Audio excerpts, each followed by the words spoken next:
Hello folks, I'm Trev Makes It Easy, the channel where we make learning easy. In this series, Trev on Econ, I'll be taking you through topics you're likely to run into in any introductory course in economics at the college or university level. My goal is to make economics less scary, more approachable, and, if I can, mildly enjoyable. With that being said, let's make it easy. All right, folks, let's get started. So today we're going to be dealing with sort of the meat of the demand and supply topic, which is now that we've put the demand and supply curves on top of each other, like in the last video, part 5, we're now going to deal with how do we combine the shifts in demand and supply that we talked about a few weeks back versus this equilibrium that we talked about last time. So we're going to break this down again into a few more parts, but the idea here is that we want to analyze how the graph responds to movements in the curve. So today we're going to start off fairly easy, and we're going to talk about something called single event problems. And single event problems are just like the name suggests. These are going to be problems where they tell you one thing is changing, and it will affect either the demand or supply curve. All right, so some event is going to happen. Maybe the weather is bad in an area. Maybe the price of a substitute goes up. Maybe the number of buyers goes down. Basically, it's going to be one of those topics we talked about in the shift chapters where we looked at the 5 things that shift demand, the 5 things that shift supply. One of those 10 things is going to happen, or something else potentially, but just one thing. And that's the key bit, because what this is going to result in is in this graph of 2 curves, supply and demand, we're only going to have the demand curve shift left or right, or the demand curve will shift left or right. What we're going to do today is basically outline the 4 possible scenarios we can end up in, what they end up doing to the equilibrium, and this is going to help us form a foundation for the next video where we deal with the more difficult problem of double events. So let's start with what are the 4 things that can happen. Well, the 4 things that can happen are basically the logical things. We could have demand increase, which remember is a shift to the right. We could have demand decrease, which is a shift to the left. We could have supply increase, again, shift to the right. Or we could have supply decrease. Now, in problems that involve these style of questions, usually they'll pose an event to you and then ask what happens to the equilibrium price and quantity, or what happens to the equilibrium. And that's what we're going to focus on today. We are going to move the curve, find the new equilibrium, and then talk about that equilibrium in relation to the old equilibrium. Has it increased or decreased? Okay. Now, I will say they often won't just say, oh, demand increased, what happens? Or supply decreased, what happened? Again, they're going to dress it up in events, right? So they're going to say, let's say for demand increase, they might say something like, oh, your income has gone up and you're looking at a normal good. And you say, oh, well, income going up, that's good. Normal good means that it's increasing the demand, so it's a shift to the right, therefore it's this picture. Just be aware of that, and this is why I said so many times that the shift lessons and the shift videos are going to be ones you'll probably want to rewatch a couple times and really get practiced. So what we're going to do is in each of these problems, we need to deal with what happens to price and what happens to quantity. And we're going to cheat this over a couple times so we can find out the outcomes. Again, these ones most people don't struggle with, but economics can be difficult. So we're going to pretend like you do struggle with them. So how do we tackle this? Well, all we're going to do is we want to start from this base picture. This base picture you're seeing here is essentially the starting point for all our demand and supply problems. You've got demand, you've got supply, and it's usually a good idea to mark out the initial equilibrium, so where they're initially crossing. What we're going to do then is we're going to move the curve that needs to be moved in its direction. We're going to mark out the new equilibrium and then say what has happened to price and quantity. Okay, so let's start with demand increase. Well, demand increase means my demand curve is going to shift to the right. So It doesn't matter how much you shift it. I tend to tell people shift it enough so that you can notice a difference. You probably don't want to be like this. That's probably a little too little. You probably don't want to be way out here just because that's a little awkward to draw. So, just a reasonable amount. Don't get anything too crazy. I'm going to shorten some of the lines up to make it fit better. But I've done my movement. I like to draw a little arrow to remind myself what I've done. And I will throw on a new label like D1, just to say it's a new demand curve. Not necessary, again, teacher dependent, but it does help just identify for your own sake which curve you're looking at. Now all we have to do is mark out the new equilibrium. Well, it's up here. So if I dot things out and dot things out, I can now label these as P2. Let's do a nice subscript there. And Q2.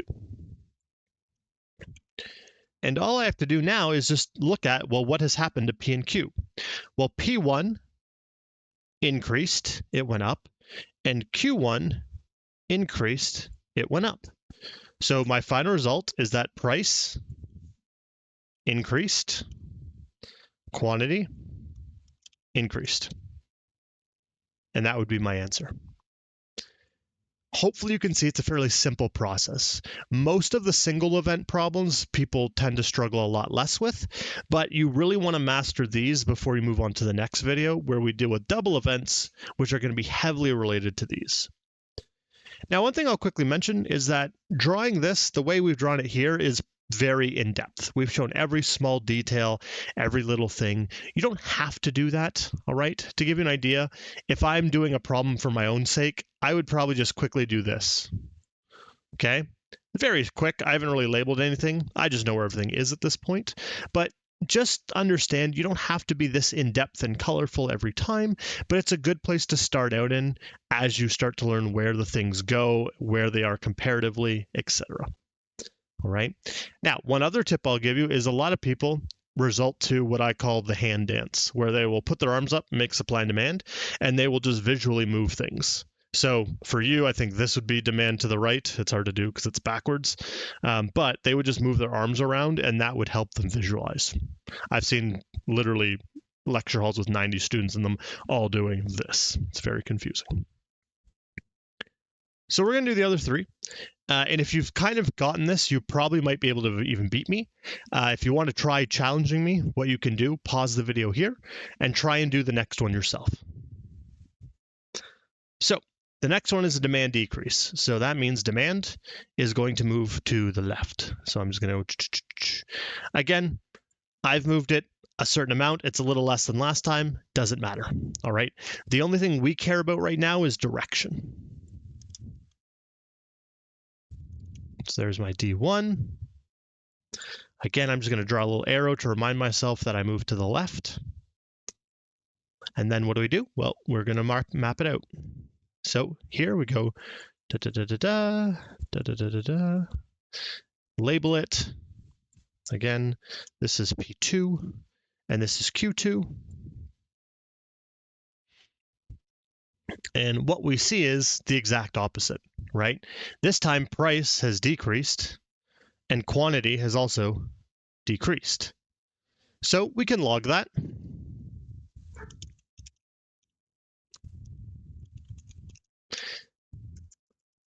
And if we think about it, that kind of makes perfect sense, right? When demand increased, it did cause both things to increase. Cool. When demand decreased, which is the opposite, guess what? It causes the opposite thing to happen. So every increase became a decreased, right?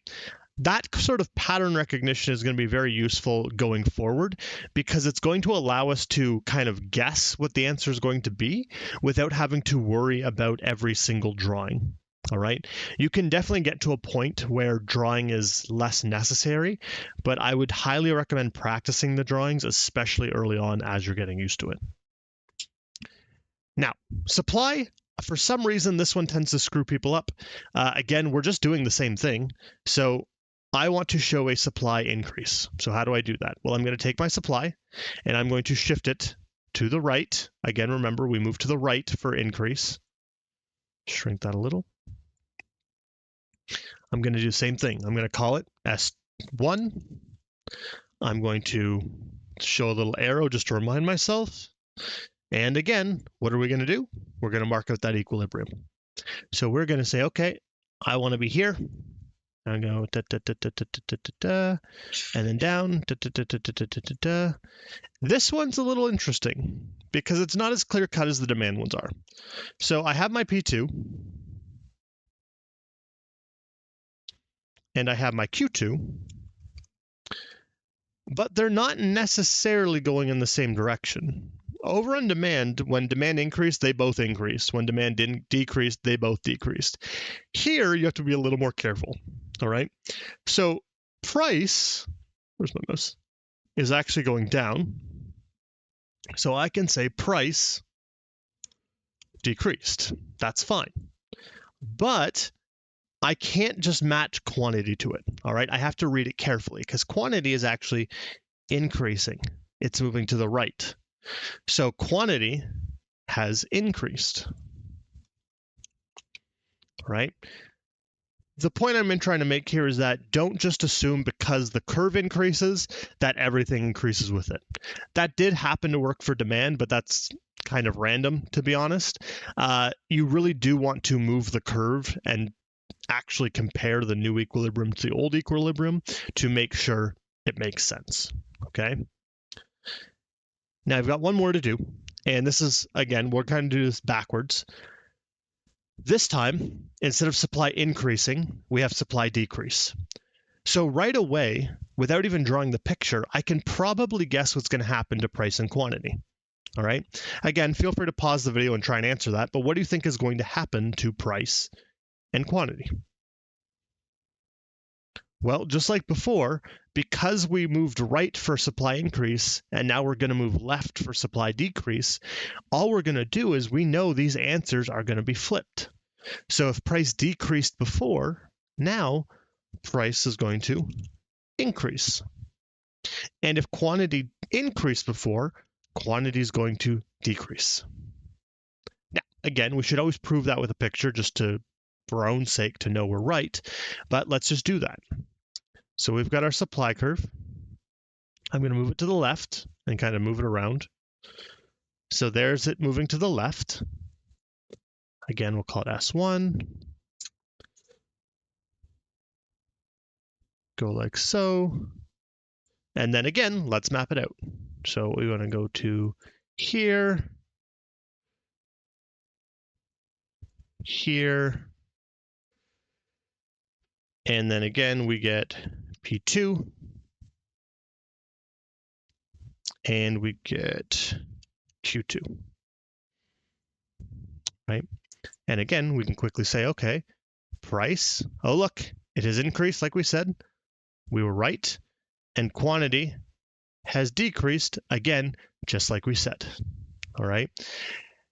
Now, like I said, this is something you are going to want to practice, okay? This is the quote-unquote easy part of the movements. We're going to do a more complex style of movement in a moment, but these single event movements are going to do you wonders later on in your study of micro or macro. Both courses tend to have supply and demand models where supply or demand will shift left or right, and you're going to have to get used to, again, what happens to the equilibrium when that curve shifts, all right? One thing I would recommend, start from 4 blank graphs and then draw these 4 pictures from memory and make sure you understand why it is you're moving them that way. The other thing you can do is start to tie events to these. So for example, demand increase. We did that one at the start. We said, oh, income goes up and we're looking at a normal good, right? Well, what about a demand decrease? Well, maybe the number of buyers has gone down. We know that number of buyers is one of the demand events. Them going down reduces demand, so that would create this picture. What about supply? Well, maybe for supply increase, technology improved, right? Technology was one of our factors of supply that shifted it. Maybe technology improved and forced it to shift right. Or decrease, maybe labor laws. Maybe labor laws caused wages to go up. And when wages go up, we can't afford as much labor, so supply shrinks. right?